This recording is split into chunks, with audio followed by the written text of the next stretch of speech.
everyone, and welcome to another installment of TED Excellence, the show in which I find out how to best use children to do our work for us, or something, I guess. And I come to you live from my Corona bunker on the moon with Dogcat Fox, a Pepperjack, all of you, and joining me tonight, the unseeing eyes from the Great White North, Blind Press. Hello. Hello, Blind Press. How are you doing this evening? I'm good. I was child wrangling because unlike these people that we were going to talk about. Oh, hello? Do you not hear me? Oh, you cut out there for a second. You're kind of off in a tin can somewhere. Oh, am I better now? Yeah, you're fine now. Oh, good. I do my own parenting. I do not ask my children to parent themselves, as it were. Well, I guess that's what we're going to talk about tonight, because for everyone's edification, a few days ago, Blind Press messaged me and was like, hey, there's this TEDx that I know something about the subject, and it might be cool for us to do a show on. And I was like, I have no idea what this is, and you know more than I do, so what the heck? Sure. I was actually kind of hoping to start doing things like this where I'd have guests on who would just ambush me with TEDx's they were interested in, so this actually works out pretty good. But yeah, so apparently, and correct me if I'm wrong here, tonight's TED Excellence involves some program, at least in the UK or elsewise, wherein children are being tasked with being home caregivers for welfare purposes or something. Yeah, I mean, don't tell me too much. I mean, we'll have the presentation to give us, but what's the gist? So bare bones is, in the UK, there is this program where children of chronically ill / disabled people seem to have some sort of carer's rights. Mm-hmm. Because in the UK, that's what a caregiver is called, is a carer. Yes, and for everyone's edification, I didn't misspell careers in the title. That's carers. Yes, that's a British thing. Yes. And there are like adult versions of this, which there should be more of. Like it's what a personal support worker does, basically.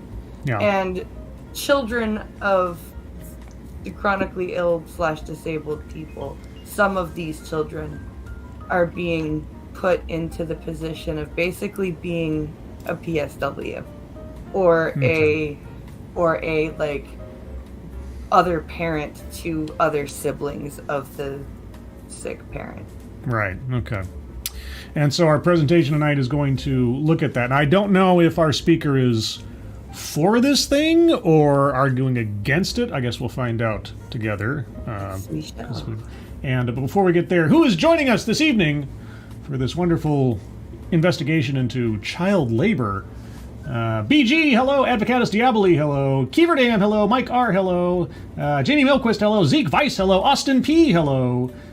Who else is here? The Useless Cook, hello. Check Your Logic, hello. Down the list we go, and then chat jump, of course it did. Shell D, hello. Burgit, hello. Debate Fly, hello. Septus Wolf, hello. Lexi Mads, hello. And Attack Alpaca, hello. Hello. Duolingo, hello. Duolingo? Really? Are you gonna language person? I was about to say, do you teach me how to speak better Spanish or something? Okay. Hello, or is it say hola? Hola. Jonathan Peterson, hello. Deco, hello. Tall Person, hello. Lurking Gover, hello. Johnny Hellcat, hello. Non-Vitae Rex, hello. Ebony Williams, hello. Duck Dog, hello. Fucking Kunt, hello. Who else is here? Is that everybody? No, Asensio, if I didn't already say hello. Hello. Caldrig, hello. And anybody I missed or any lurkers out there, hello to you too. Hope you're having a good Thursday evening. But with all of that as preamble, let's get right into it. Is this lounge music too loud for you? No, it's pretty good. All right, good. Level. Yeah, I'm trying to find the perfect level. All right, so with that, this one clocks in at just over 12 minutes. I'll start a couple seconds for a sound test. You guys tell me if you can hear it, then we'll proceed. The bingo card tonight is bingo card B. B as in Blind Press. Aha. So get your bingo cards ready. And links to those are in the description. And with all that, let's go.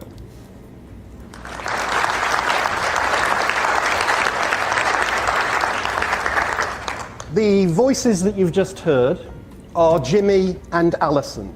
I didn't hear any voices unless you're hearing voices. No, I think this is a badly cut. He must have before this was recorded played a video or something of either that or he's delusional. Or he is a crazy person and this room of people is playing into his delusion.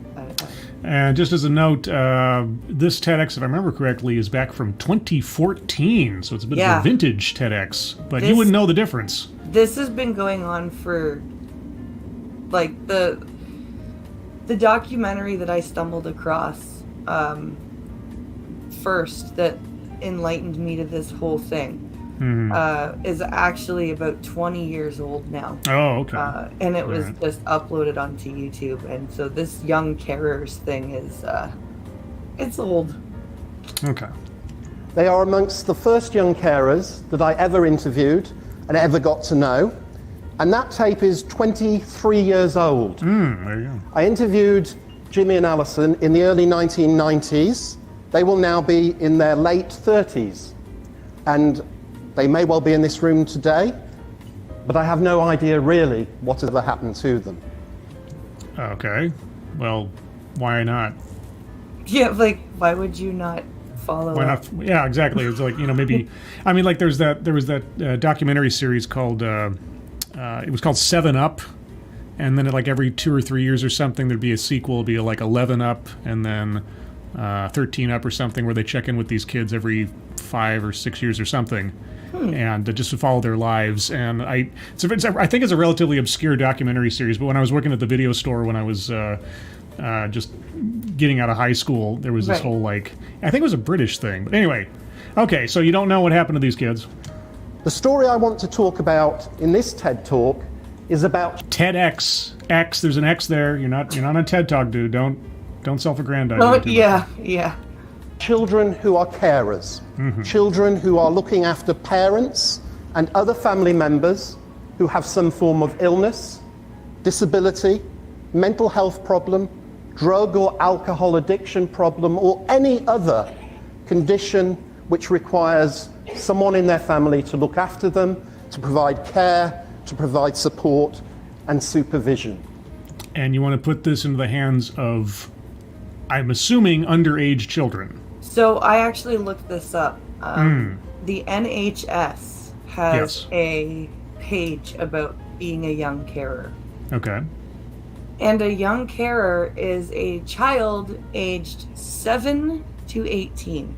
Oh, yeah, because, you really want a 7-year-old caring for a raging alcoholic. Yeah. That's totally what you want. Yeah. All right. Great. There are 3 million children in the United Kingdom who live in families with illness or disability. There are 2.5 million children in the United Kingdom who live in families where parents have enduring mental health problems. Okay. There are 1.3 million children in the United Kingdom who live in families where there is alcohol misuse by parents, and then 500,000 where there is drug misuse by parents. Look at all these opportunities for home carers. There's millions and millions of opportunities. Why is the UK government not spearheading a massive incentive program for people to go to school to become a PSW, and like you get maybe a break on your student loan, or like a tax credit, or something, like some sort of incentive program. Like, why is it like, oh my god, we don't have PSWs, whatever shall we do? I know, these people have kids, right? Yeah, we'll see if he addresses that and see if there's a shortage of social workers, and so we have to do this, or I don't know. Millions of children in the United Kingdom and around the world are living in families where there are severe circumstances, and these children are having to take on a caregiving role, like Jimmy and Allison. Yeah, but usually not willingly and certainly not healthfully most of the time. I mean, if you've got a parent with mental illness or addiction or something, can you be an effective carer if you're the subordinate child to that person? I would say no. That sounds like I hope he addresses some of this, because yeah, just on the face of it, sounds like a really bad idea. Yeah. That a child who has no training, has no life experience, is living in the household of the person or persons they're probably caring for, has no authority in the family, or either as an adult or as a third-party participant to have any effect. Yeah, this is already. I got questions out the wazoo. Okay. Right. And there will be young people in this audience today who have had a caregiving role in their childhood and who may have a caregiving role whilst you're students as well. Uh-huh. So how many children are there like Jimmy and Allison? Well, you just said like 7 million of different combinations. Yeah. Yeah. You just told, in the UK at least, you just told us. The official figures suggest that there are around 200,000 children in the United Kingdom who have a caregiving role. Wait. You just named off millions of children who live in households with all these problems, but now we whittled it down to 200,000? Or are you talking about 200? Are you talking about 200,000 who are actively registered carers? Yeah, actively registered. Oh, okay. And then this number, as of like COVID era, has doubled or has actually quadrupled to 800,000. Okay, all right. I misunderstood him, but of course we didn't see his pre-presentation, so I don't have that reference. Okay. We get that figure from the census. Uh-huh. This is a figure in which parents who complete the census tell us that their child is a carer. Oh, it's just a voluntary... Self-reporting, yeah. Okay. And of those figures, from those figures, we know that there are approximately 40,000 children in the United Kingdom who are caregivers under the age of 12. And that is pretty fucking disgusting. Okay. Thank you, Matt Barnes. Jimmy and Allison need a TV if they have 200,000 kids. As you saw, 200,000 children. Thank you, Matt Barnes. Okay, so 40,000, 12... Did you say 12 and under? Yeah. Okay. These are children, 40,000 children, who will be going to primary school, many of whom will have started caring from the age of 5, and who will probably continue to care right throughout their childhood, and some of them into adulthood. Now, please tell me that you are expressing concern over this. You're not a proponent. I have a feeling you might be a concerned person and not a advocate, but let's find out. And of those 40,000 children who are at primary school who are carers, 4,000 are providing over 50 hours of care a week. That's according to their parents completing the census. The census underestimates the true extent of caregiving in the United Kingdom. No kidding. It underestimates it because it relies on parents, if you like, admitting and being willing to fill in a form that acknowledges that their child is a carer. Yes. And because of that, I've always thought that it would never really count the true extent of caregiving by children. Probably true, especially if there's no formal study or monitoring or anything else. Also, you can tell how old this TEDx is because the red carpet he's standing on is square. Oh, they hadn't invented circles yet at this point in time. Oh, of course not. No I circles. Know. So a few years ago, I worked with the BBC to try and find another way of more accurately identifying and counting the numbers of children who would be carers in the United Kingdom, and it is a method that's now being used all around the world. Okay. And that method is very much more direct. We simply go to children themselves and we ask them, do you do any caregiving? And we give them a list of the kinds of tasks like you heard Alison and Jimmy talk about. Do you do intimate care? What? Looking after a parent, bathing them, showering them. Oh yeah. Helping them to the toilet, maybe feeding them? Do you do other tasks like keeping an eye on them, having to stay in to make sure that they're all right, that they don't harm themselves or harm other people? Do you do the cleaning, the cooking, the shopping? Are you the buffer between your family and the healthcare services and social workers and all the other bureaucracies and systems of the welfare system? And when you ask children... totally be your job at freaking... Oh my god. Yeah, 5 years old, 7 years old or something. How do kids even have this strength, like, for things like bathing and helping your adult parent to the toilet? Like, well, I mean, I've heard stories in real life and elsewise of, you know, children ending up becoming the parents of the household because their father, their mother, whatever, are drug addicts or have some other kind of disability, and they just do it out of sort of necessity. It's not really like I'm thinking of myself as a caregiver or something. It's like I come home, mom's asleep again on the couch, out of it for whatever reason, and so I have to make my little brother the lunch or something. You know, they assume the parental role just out of basic survival. yeah. Yeah, trying to make it some kind of, it's a uniform thing though, right? I mean, he's talking about it sort of in the abstract, like they just sort of end up that way and it's not monitored or registered or anything. Yeah. But there's some kind of actual program going on to incentivize this, or Yeah, they have the YMCA over there as well, and there's a thing called YMCA Young Carers, and there are different chapters throughout the UK that basically have like days out and like at amusement parks or like basically play dates between kids who are young carers. And the only way to be allowed to take part in these programs is that you must be registered as a young carer, and you have to like do a certain amount of tasks, and like you can't just be registered as a young carer and like not do it. Like, so it's basically they're bribing kids.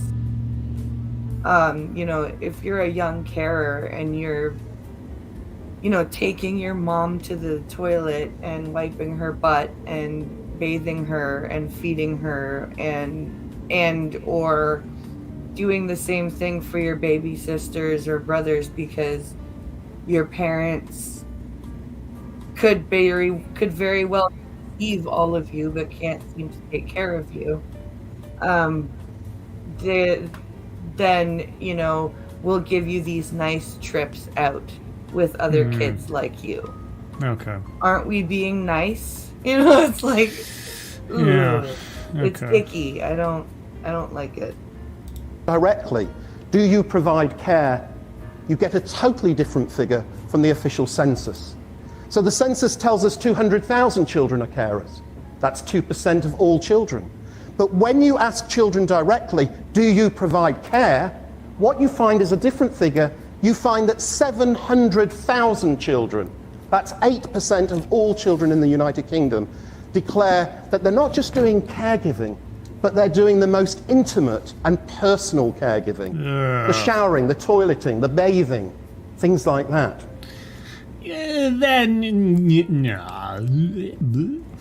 I'm sorry if there's. I would bend over backwards. I would sell everything possible that I had. I would like go to my family, like my other adult family, and like, hey, I need a PSW, like anything before I expected my boys to do anything like that for me. Yeah. Like, Yeah. and there's a difference. Like if my parents need help when they're older, like as an adult child, of course I'm going to do what I can for them. Sure, but that's But different than as like a expecting minor a child, yeah. like you have no business expecting them to do that for you. No. And yeah, it's and wholly inappropriate. Besides which, Yeah. I mean, it's in so many different ways. But okay, like I say, I'm still waiting to see where he's going, what direction he's going to take with this. And then if you add on top of that the numbers of children who are doing other tasks, like supervision and negotiating the welfare systems and the bureaucracies and looking after the household budget, you find that that figure climbs up to almost 1/3 of all children. The household budget? How the fuck do you expect a child to take to that? Okay. That's okay. Yeah, the household budget and navigating. Okay, here's the thing. If I'm working for a state agency that's supposed to look after people and a 7-year-old shows up to represent their mother or father in some kind of official bureaucratic role, I'm going to go, I think I need to have somebody check in at your house. Just right? somehow I don't think a minor is in a position to navigate the bureaucracies for their parents, and especially if that's done at all in person.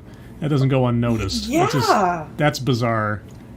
I don't That's, understand. again, nearly 3 million. So what we do know is if you just took intimate personal care as the closest proxy, the most extreme form of caregiving, you are Yes. talking about 700,000 children in the United Kingdom. And around the world, that is a similar figure. From the countries that have done research, we know that it's around about 4 to 8% of children are caregiving.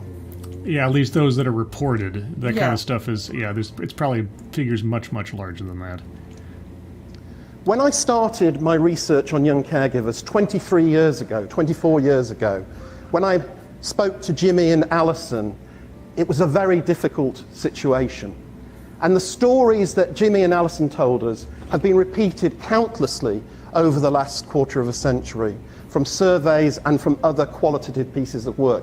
And this TEDx talk is not a talk about depression, it's not a talk about this is such a terrible situation, aren't they poor things? This is a talk really very much about how we can change the world. Okay, well, we'll pause there for a second. I have been neglecting the bingo card because I've been very intently listening. So let's go over it one more time just for reference's sake. Anecdote that probably never happened. I believe him. I have no reason to think that there's not a lot of self-aggrandizement here. So self-vilification or wretchedness, no. Systemic institutional. Well, he's talking about basically the systemic nature of child carers and, of course, the nation and everything. So I'll take that as a little bit of a stretch. Weightless example. Well, not knowing what his argument is yet, I don't think that anything he said so far has been off base or... We might see one right now with his change the world thing. But okay, we'll have to see what he says. Word salad, no, I've understood everything. Leaves out vital context, not that I've noticed. No. And he's admitted when like something is an estimate. So yes, yeah. He has been very forthcoming with that. Yeah, collectivize his own demographic. Well, it's not really applicable right now. No. White supremacy. He's not talked about race. A list. There hasn't been a formal list yet. No. Well. Maybe the list of statistics, but he hasn't like delineated it as a list. Like, yeah, okay. Privilege, no. Sales pitch for product or service, not yet. If he is going to, plays victim, no. He's not talking about himself. Attempt to coin new buzzword, buzz phrase. I haven't heard anything. I mean, carers is a new term to me, but that's not really a new buzzword or buzz phrase. right. Wage gap, no. Yeah, not really. Patriarchy, no. Feminism, no. Mind reading assumes motives. No, he's just kind of told stories so far. Yeah. Diversity, equity, and inclusion. Well, this is 2014. This is just on the cusp of that becoming a thing. A common thing, so it's probably not going to show up, but you never know. Marginalization. You could make the argument that these kids are living in the margins, but I'll wait and see if we get some more on that. Argumentative non sequitur. We haven't really made an argument yet per se, so we'll wait. Childhood or family anecdote. He hasn't talked about himself yet. If I was very generous, I could say, well, he's talked about families and given anecdotes and referred to those other two kids. Yeah. But usually it has to do with the speaker offering up something as a basis for their talk. But we'll we'll see where we end up by the end of it. Maybe we'll cover that anyway. Contradicts own point or argument. Don't know what it is yet. Benevolent condescension. I don't feel any of that so far. No. And lastly, microaggressions are unconscious bias. Again, this is 2014, so I'd be surprised if anything like that comes up, but he might allude to something similar. So for now, I've got systemic institutional circled and free space just on reflex. So those are what I got circled on board. All right. And with that, we will see how we want to change the world. How we can change the world locally and how we can change the world globally by involving ourselves as students, as academics, as citizens in important matters that affect millions of people, like young caregivers or any other group of children or adults in need. When I started, it took us a year to do that piece of work, and it was all done locally. And now, as the years have gone on, it's much easier to find young carers because we all know much more about it. The fact is that probably most of you in this audience and listening to the broadcast will have heard about young carers, and that's because we've had lots of research and lots of programs on young carers. Yeah, mostly references I have in my mind are stories of like kids being taught how to mix their father's drinks for them when they're like 6 or something. That's what I think of, like a young carer or something in the sort of the context he's talking about. The documentary that I watched had a blind couple, which is why it pissed me off so much. They had 6 kids. Oh, jeez. And the 2 oldest girls were basically doing all of the parenting for the other 4. Changing diapers, bathing, putting them to bed, going, like, the parents, they didn't have, like, any wish to learn how to cook or anything, so they send their daughter out to get takeout every night. At one point, the baby was asleep on the dirty floor, and the mom was just standing over top of him smoking a cigarette. And the documentarian was like, "Don't you want to move him to his crib?" And she's like, "No, it's easier for us to know like where he is and what he's doing if we just leave him on the floor." Oh, jeez. Yeah. All right. Let's see where he goes. The United Kingdom leads the world in terms of responses and awareness about young carers. We are the first country to engage in it in terms of research, and we are the most developed in terms of services and responses to young carers. So there are at least 350 dedicated young carers projects across the United Kingdom, which are working with tens of thousands of children like Jimmy and like Alison.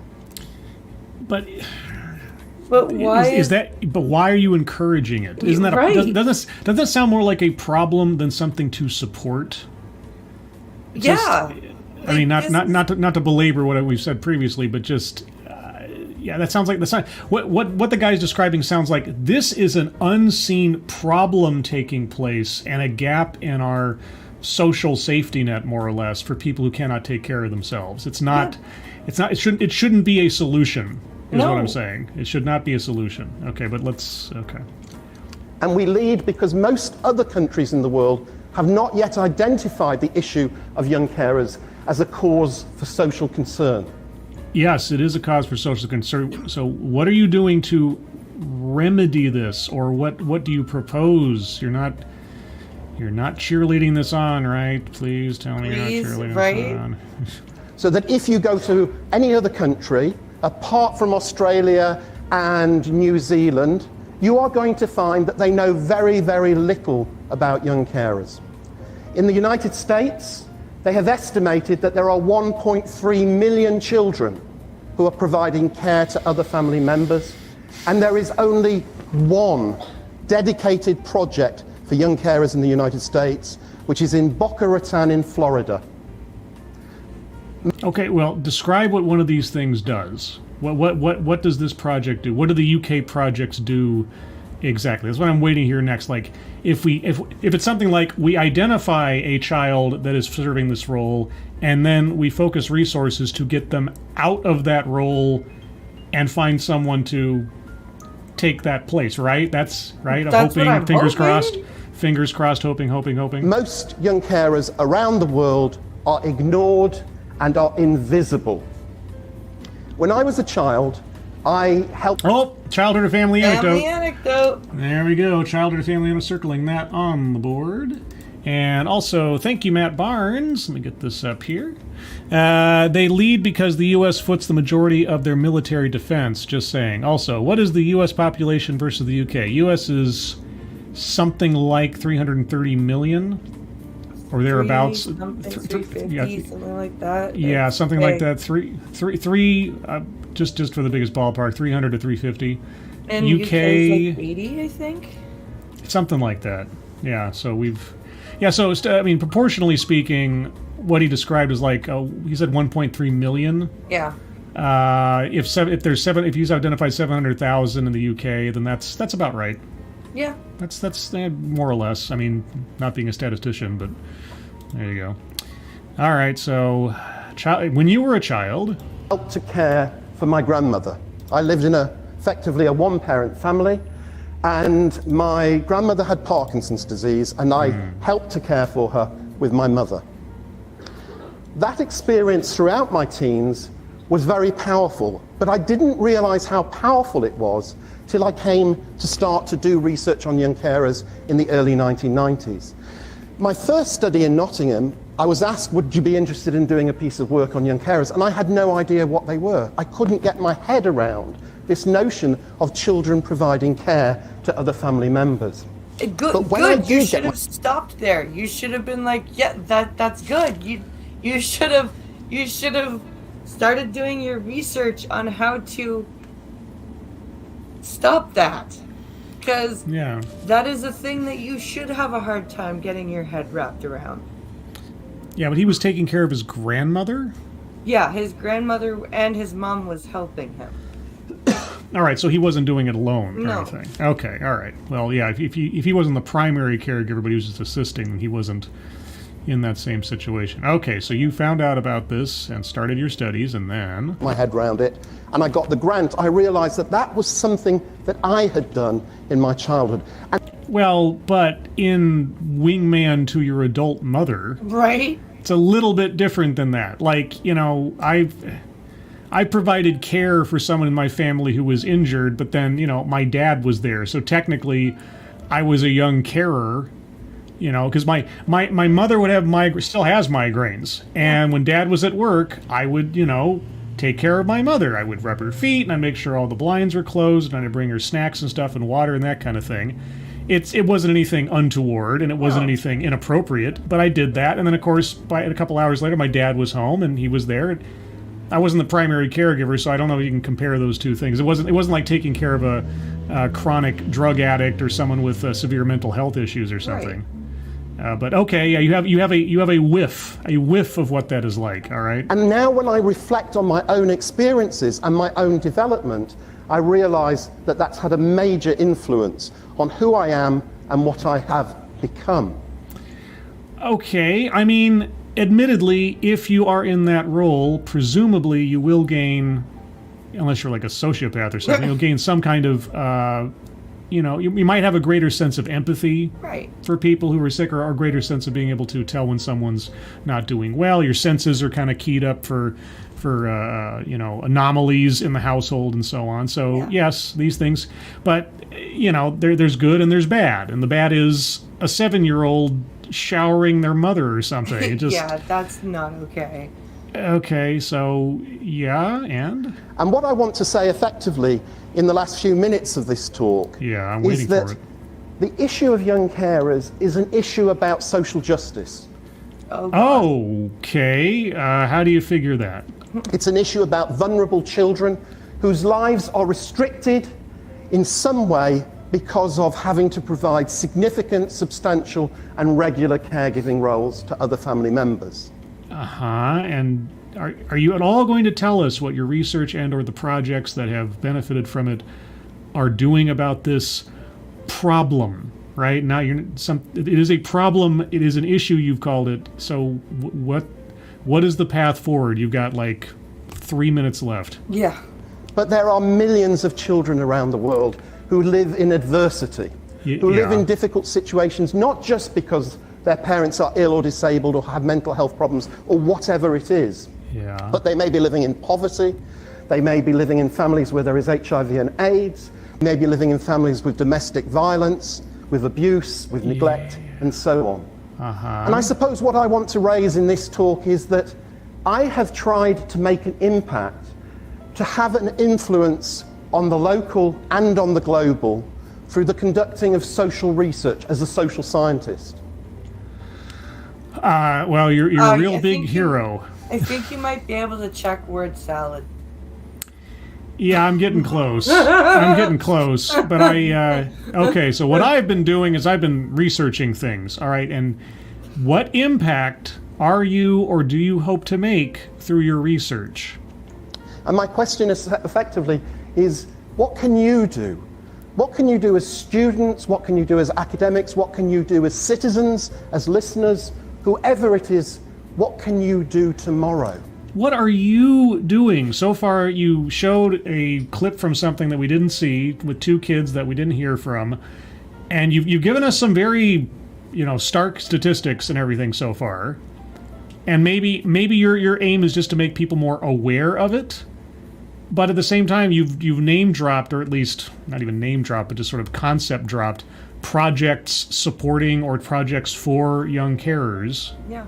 They haven't told us what they're doing or what resources are being provided. When you find a kid who's been required to bathe their adult parent who's under the age of 12 or something, maybe that's a point at which you should provide assistance and not support. But I don't know. I mean, well, not support of the idea of the kid being the carer, I mean, but, okay, real quick. Thank you, Keldrig. Word salad, this is whole salad bar. No, you got, I'll circle word salad. Yeah, he's all over the place right now, and he hasn't said anything. It's like, I just want you to let you know that I'm doing a thing, and a stuff and a thing. Yeah. It's like, I'm trying to change the world by researching it. Like, I've spent 25 years doing research, and I can't tell you about what. Thank you, Miss Tickletrunk, for the My Hero Dogcat Fox. Oh, Dogcat Fox. Wow. Wow. Oh, Dogcat Fox. Thank you, Dogcat Fox. And thank you, Mr. Tickletrunk. All right, well, if word salad is your exit strategy here, let's proceed. And the answer to that must be, you can do anything that you want to do. Really? Oh boy, I can go outside and kick rocks and I'll be helping young carers? Anything?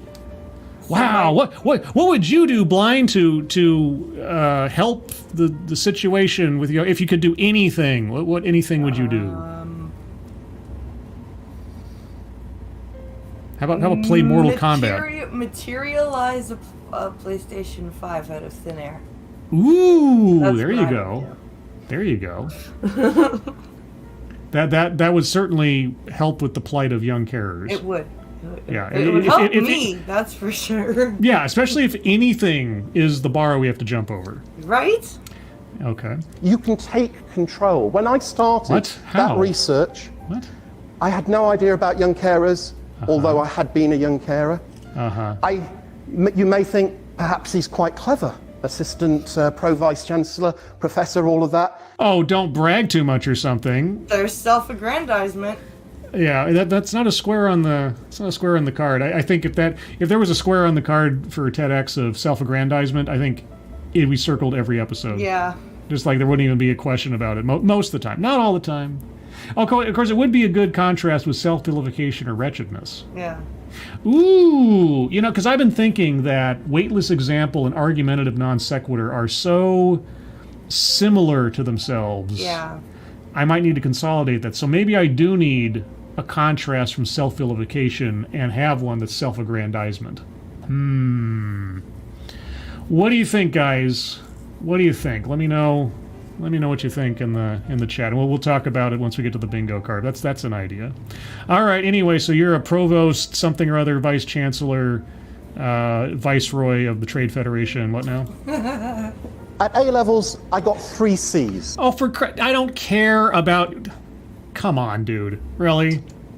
I would not have got into this university without white privilege.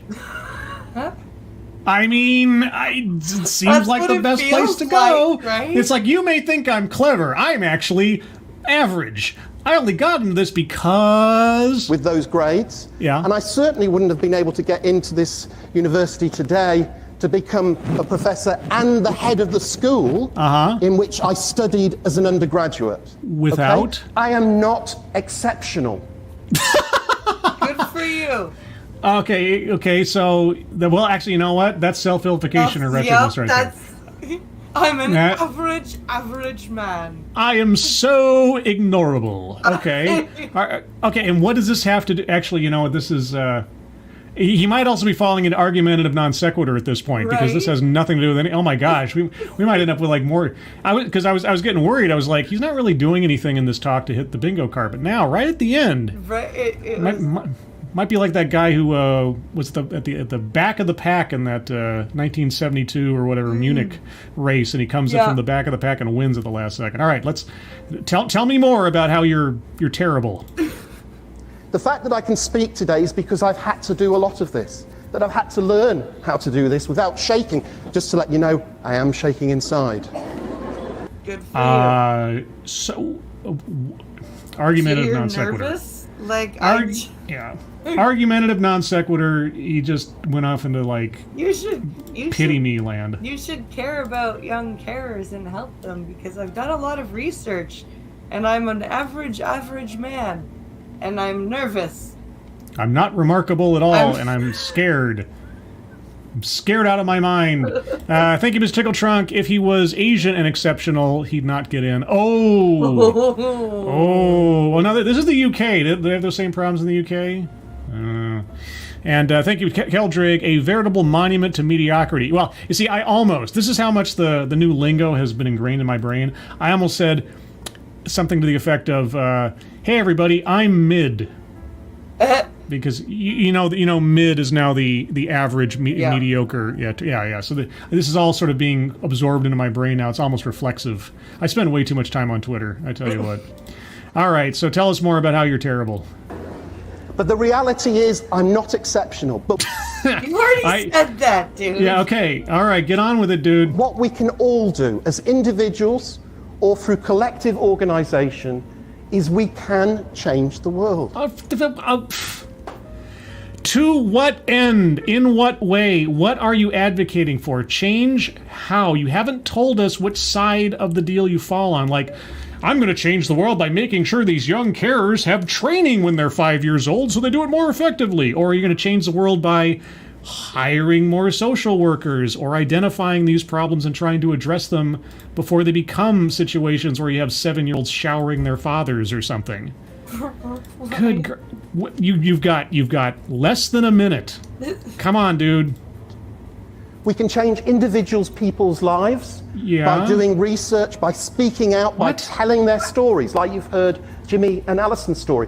As an academic, my job is a storyteller. No, it's not. That's your job as an academic? I mean, I guess it depends on what context you're talking about, but... Okay, well, here's the thing. With somebody who had a C average, somebody who's telling me they're not exceptional, somebody who's telling me that they're not clever, they only kind of somehow rose this position by folly, why should I listen to anything you have to say? And certainly, I'll give you this. Your self-recriminations are really showing through in the quality of this talk. I agree. Like, if the way he speaks is the way he wrote his essays, good God. I might have to circle privilege on the card just as an assumption about how he arrived here. Right? Whatever privilege it might be. Anyway, okay. Take us home. And I hope very much that through these TEDx talks and Yes. through hearing me talk about young carers, you too will be able to give voice to people whose lives are blighted, restricted, whose opportunities are constrained because of domestic, caregiving, or other responsibilities, or poverty, or injustice, because you can make a difference. How? How is the general public supposed to do this? You're talking about, you just said that there are hundreds of thousands of children in this situation across your country. Okay, this sounds like an endemic problem that, unfortunately, random society members are not going to be able to solve by getting involved in people's lives in that way. Why are you not taking this time to advocate for social assistance programs to identify these problems and then assign adult caregivers, or find people that need to get into programs to get their children out of this role, because they should be being children and not being quasi-adults. Right, and this other the way that he ended this, where he's like, you can be the voice of these blighted people, it's so like that elite, like, you have to talk for these poor people because they can't do it for themselves type of deal. Like, and if there's one thing that, like, even as a kid that, you know, my parents taught me because of my disability, was speak up for yourself, right? Mm-hmm. And what, on top of the incredibly necessary advocacy that needs to be happening for these children, we also need to teach them how to advocate for themselves, so that when they grow up, they're not emotionally stunted, because that's what's going to happen if you are forced to be a carer to your parents and your parents are not teaching you, like, those advocacy skills, those emotional regulation skills. Like, there are so many branching problems that come out of having a child being as you said, a quasi-adult. Mm-hmm. Like, and he's just glossed over so many of them. Yeah, we got 10 seconds left. I don't even know what the point of this presentation was. I mean, as far as informing me of the scope of the problem, at least as of 2014, okay, that was relatively effective. Yeah. And then everything just kind of stopped. And it's like, well, if you're going to...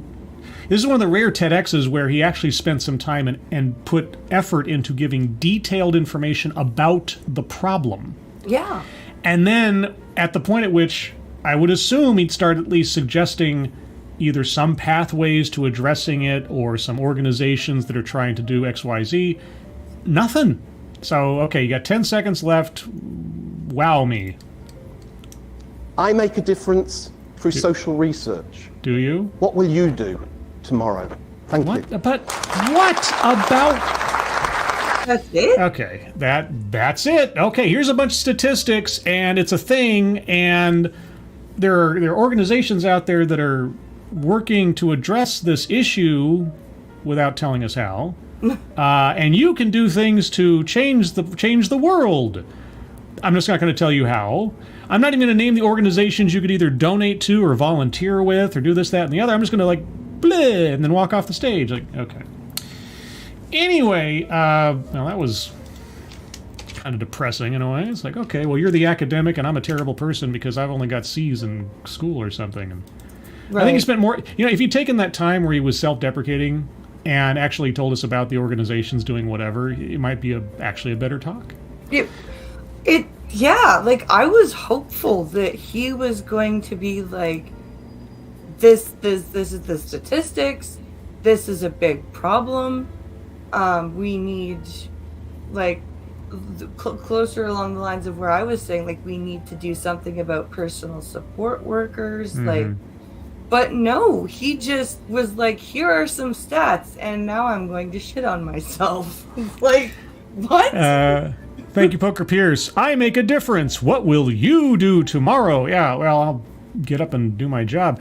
Yeah, I mean, it, like I said, the first half of it or so is like, okay, this is an actually informative TEDx. I was thinking, okay, well, I'm learning something I didn't know, at least as far as 2014 information was concerned in the UK. It's like, all right. But it was ambiguous about whether or not he saw this as a problem that needed to be addressed, or something that needed to be supported, or... I mean, it sounded like he saw it as a problem. He called it an issue. It didn't sound like he was a cheerleader for the idea. But at the same time, it's like, you can make a difference. Like, how? Like, anyway, thank you, Travis Gardner. He had me going, okay, let's fix this, and he left me wanting. Yeah. Yeah. Yeah. It's like, okay, if you've done this survey, I mean, if you got all your numbers by going to children and asking them to fill out a little questionnaire, like, what do you do in the household? Any kid that checks more than one box, and certainly any kid who checks a box of intimate care, Yeah. you're immediately referring that child to a social services organization, right? Because I don't know, I think it'd be morally and probably legally incumbent upon you to do so, but he didn't say that, so I don't know what's going on. Anyway, yeah, just okay. Back to the bingo card, guys. So far, we have on the board self-vilification or wretchedness, systemic institutional, word salad, free space, argumentative non sequitur, and childhood or family anecdote. I'm going to go over it one more time with blind press, and we'll fill in what squares we have that make sense. And then if there's any squares left to be circled that you want to argue for, hold on to your arguments until we get this through. So anecdote that probably never happened. No, I believe what he said.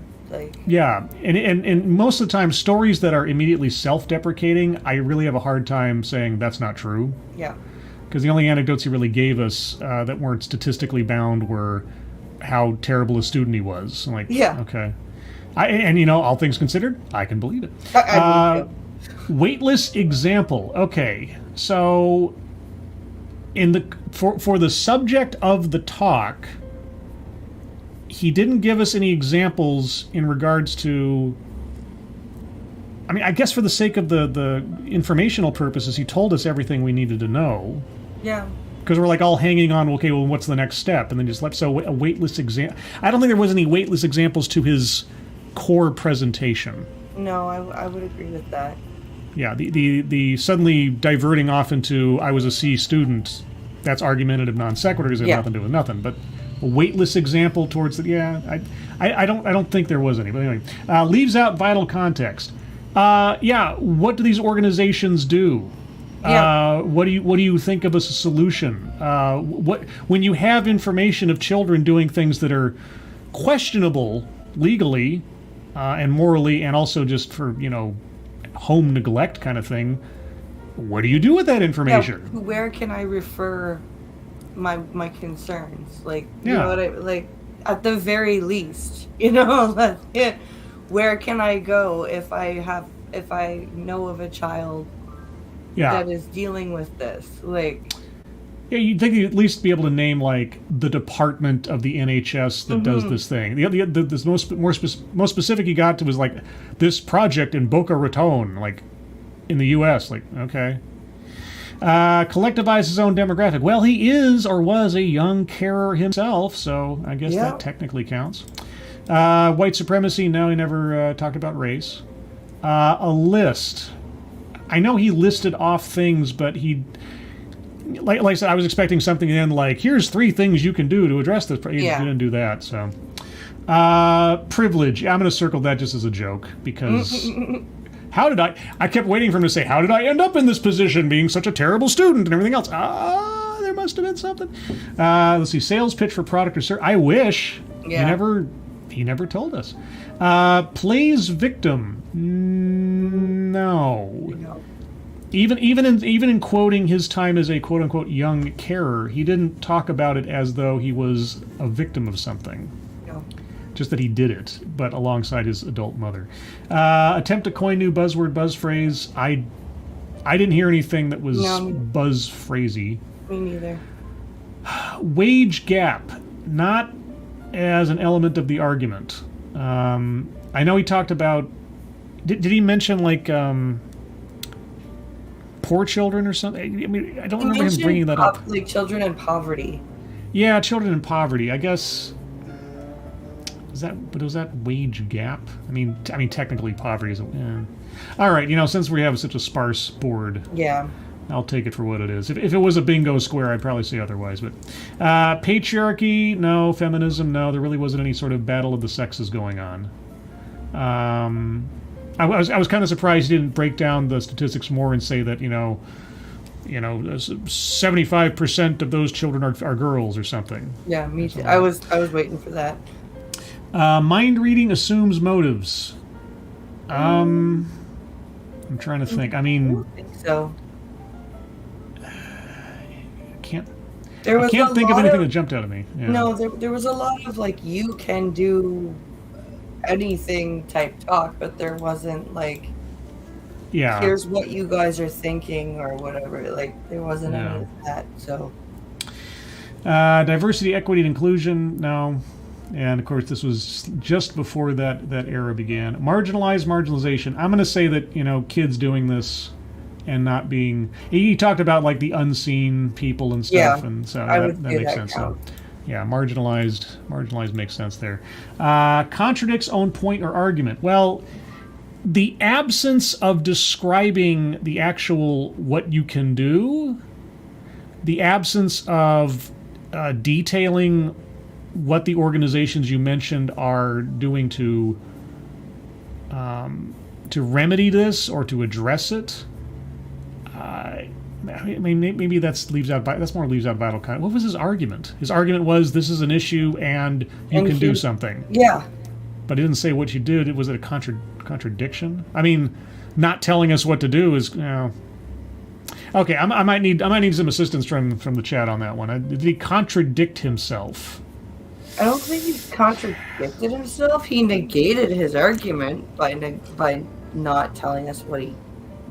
Like, he just gave us a thesis. He didn't. Yeah, there's no ammunition in the gun, more or less. It was an empty presentation. I don't think he contradicted himself because he didn't. Yeah. Okay. Anyway, moving on. Benevolent condescension. Benevolent condescension. Was that last bit like you can do anything? Was that you condescension? Can do anything. Look at me. I'm the chancellor of the school. Don't you know? Yeah, that's still self-deprecating. I don't know. Was that benevolent? I don't know. This guy was all over the place. Well, I'll leave that one. And lastly, microaggressions, unconscious bias. I don't think so. There might be some argument in there about just stereotypes, assumptions, unconscious bias in spirit, if not in specific. But I'll leave that to chat to convince me. So there's the card as it sits, guys. If you have arguments for squares to be circled, please put them in the chat now and tag me in them so I'll know that it's for me. But while I wait for a couple of those to pop up, Blind Press, I forgot to ask at the beginning of the show, who are you and what do you do? For anybody out here who doesn't know who you are and what you do. So I am a content creator. I have moved my live streams wholly over to Twitch. So I alternate between just chatting and gaming. And on YouTube, I am uploading like movie reviews, like kind of like different types of video, like rant videos. I'm trying to turn the YouTube channel into like an audio-visual magazine type of thing. Okay. So yeah, that's what I do. And links to Blind's YouTube channel and Twitch channel and Twitter and all that good stuff. And I believe I put her Streamlabs in there too. I think, are in the description for you guys. So check her out when you have the opportunity. You can watch her. Are you still playing Mortal Kombat on Twitch? Yep. Still Joker? Wine and crime. Oh yeah, and I'm going to be doing a new show with every Friday. I believe that's the thing. It's going to be on Twitch, and it's going to be called Wine and Crime, where my little sister comes over and we watch some and react to some true crime stuff. Ooh, true crime. Well, I got my own announcement about that at the end of the show, but let's get on to some comments here. Let's see. Advocatus Diabli, the two kids he named then told us he had no idea what became of them. Weightless example, with no follow-up of what became of them. Doesn't mean much. Scribelight, also that end was condescending. Weightless examples to what? I'm inclined to agree with that about the kids. Jimmy and Alice and the... Because he talked about like what you would think like if he's curious about like what's going to happen to these children down the line, and they didn't even bother to follow up with the two. Yeah, okay, all right.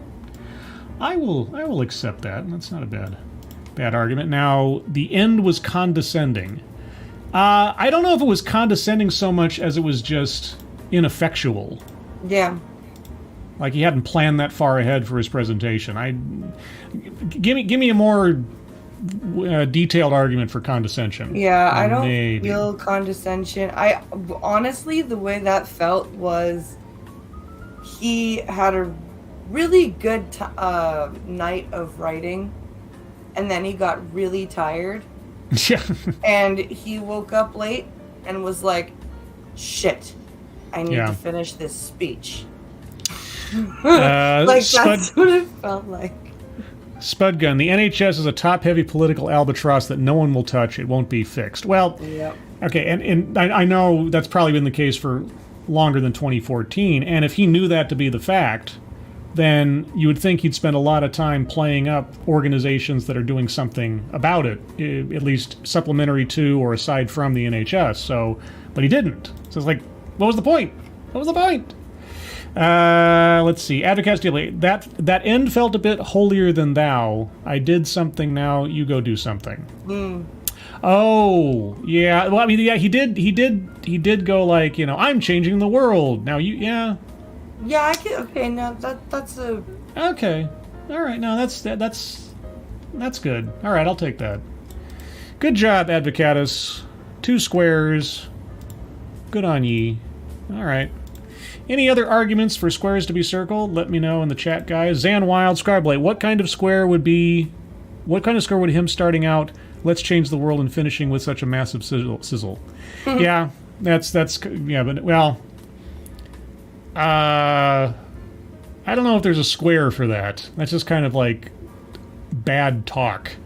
I will say, though, I didn't have any WTF moments in this. No. I mean, WTF moment in the sense that, telling us about how young children are doing intimate care with their parents. That was, but that was just him delivering information, not a, like, what the hell are you talking about kind of thing. Yeah.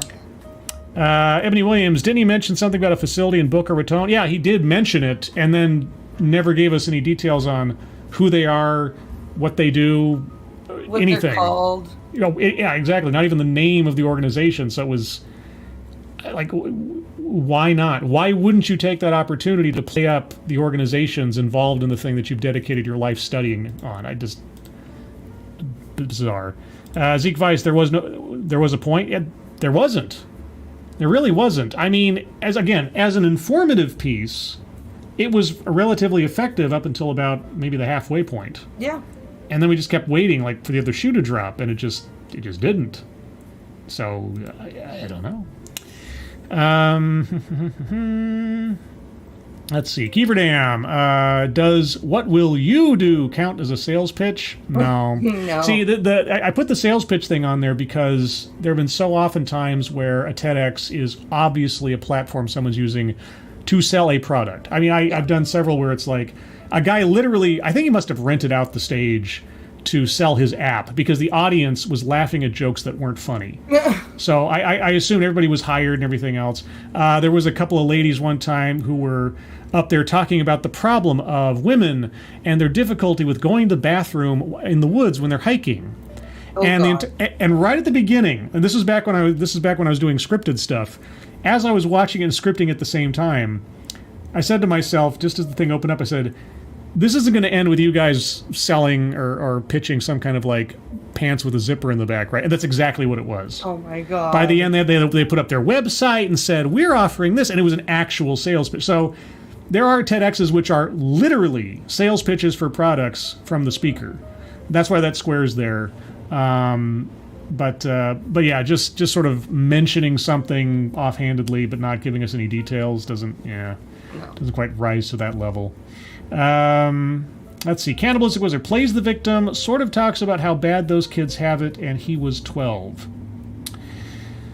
Okay, so him putting himself in the category of young carer and relating himself to these children that he's describing, which are in far more dire circumstances than helping your mom with your grandmother who has Parkinson's. Is that categorizing himself as a victim? I would say it's close. I would say he's trying to, he might be trying to, like, empathize with them, but it really does come across as, like, I found out I was a young carer, too. You know, like how somebody who, listens to a rape story and then they were like, I really actually did regret sleeping with that one dude in college. Oh my god, he raped me. Like, that's kind of how it feels. Like, Okay, I was trying to associate himself with children who are far Yeah. worse off than him, and okay, I'll cover that for the sake of argument. All right. Well, we're just all over the place, guys. We don't have a bingo yet, and I don't think we're gonna get to one. no, I don't think so. Doesn't look like it. We got more scores than I thought we would, but Bridget, change the world. My final message. Goodbye. Yeah, exactly. Okay, I'll just change the world by. How can I do that? Just do anything. You can do anything to change this thing, and I'm not going to tell you how, but just go out there and go kick a puppy. You'll change the world. What? No. What are you talking about? Let's see. Kiever Dam. Does most of you probably know what XYZ is count as mind reading?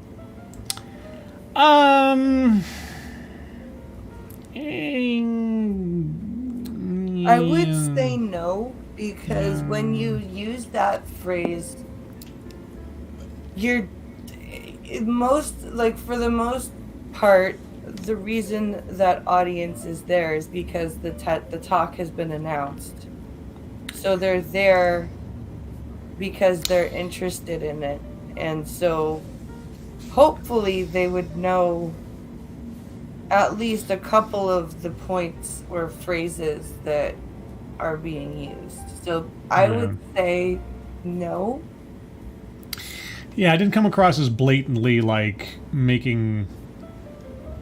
I mean, if he was making assumptions, it wasn't making an assumption that was like vital to his presentation per se. No. Like if he was assuming something about XYZ and then he made that part of his overall presentation as though that were supportive evidence or something. Yeah. Then yeah, but it just is like a sort of an audience interaction kind of thing. Yeah. Let's see. And Zeke Weiss, go change the world reminds me. Wonder how much of the "you can save the rainforest, young kids" hollow message. Yeah, I felt that way too. Like, only you can prevent forest fires. You know, like Yeah, exactly. Well, yeah, I don't really see any other squares to be circled. Yeah, this was a very lopsided talk. As you saw, we were pretty much like floating along with practically nothing because he was being very informative, very straightforward, wasn't doing a whole lot of extraneous stuff, and then all of a sudden, about midway through, it's like, I'm an average person, like, and then you can change the world, and then there's these things, and I really encourage you to get out there and do a thing. Goodbye. Yeah.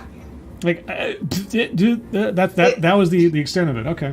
It felt like say you're watching like a very learned lecture on the anatomy of the human body. And then all of a sudden he goes, and then look at that butterfly. You're like, and by the way, do you like Star Wars? Yeah. Well, okay, so that all being said, do you, Blind Press, know of any organizations that are doing something about this off the top of your head? So the YMCA Young Carers are the organization that I see a lot of. And I think that the YMCA is like it is here, which is like a not-for-profit organization. So if you're in the UK and you know or have maybe suspect that somebody is dealing with that, maybe call the YMCA Young Carers and see what they have to say. But it's hard to it's just hard to imagine that an entire country is almost normalizing this instead of trying to go, holy shit, why are we doing this to our kids? Yeah. Let's fix this. Yeah, and for as many times as I've heard these horror stories of like children in some way, shape, or form being either abused, neglected, or otherwise in homes, and then the social services that are in place are so overwhelmed, understaffed, under-resourced that they always end up falling through the cracks until something terrible happens. Yeah. So I guess the thing I always wonder is like, and you tell, maybe you know, I don't know, if I came across a situation that I thought was questionable, is it in anybody's interest that I not only alert governmental social services, but then as many nonprofits as I can find that deal with that on the off chance that, the more the merrier in a situation to make sure they don't fall through the cracks, or is that counterproductive? I don't know, but I would. Yeah. Because I know how overextended government resources are. Sure. All right. Well, everybody, I think we're going to start wrapping things up. Programming note. So, Sunday at 8 a.m. Pacific, 11 a.m. Eastern will be the Sunday stream, where I'll talk about a thing, which I haven't chosen yet because we usually do that on Saturday. But the big news, project that I'm excited for, that I've been working on for a while now, August 28th, Sunday, August 28th at 10 a.m. Pacific time. That's 1 p.m. Eastern time. Will be a first episode of what will hopefully be a new series called Living on Borrowed Crime, where I have guests of true crime creators from YouTube on to talk about the genre, the cases that they're interested in or working on, what's going on in the world, and so on. It's if you can believe it, I don't really have a format figured out for it, if there ever will be one. I'm hoping it'll just be sort of like an interesting hangout chat discussion about various things. And my first guests on the first episode will be in human form, all fuzzed out, and stay awake. All three have YouTube channels and do true crime content of one sort or another. Now, in human form is a bit more eclectic, true to be true, but he does true crime as well. And and in the future, I'm hoping to have on other true crime creators. Hopefully, I can attract others. I've been in contact with Matt Orchard. I've been in contact with Dave's Lemonade for perhaps a future episode. So yeah, looking forward to that. Hopefully, you guys will be there to join me for that experiment. Hopefully, it'll be fun and informative. But elsewise, Blind Press, thank you so much for joining me this evening, and thank you for bringing this interesting subject, if lopsided TEDx, to my attention. You're welcome. And, of course, if you come across any others in the future that you think might be interesting to team up on, do let me know. And that goes for all of my other YouTube friends. If you guys, for those of you listening or elsewise, or those of you in the audience want to bug some of my friends when you find themselves on their shows, by all means, let them know that if they want to ambush me with a TEDx they want to, subject me to, I might just take it on. Oh, also, other programming note. After the AAA stream tomorrow, okay, this is going to be at 6 p.m. Pacific, 9 p.m. Eastern, Friday. That's tomorrow. I believe on Sinatra Says' channel, but check me on that. Double check with him.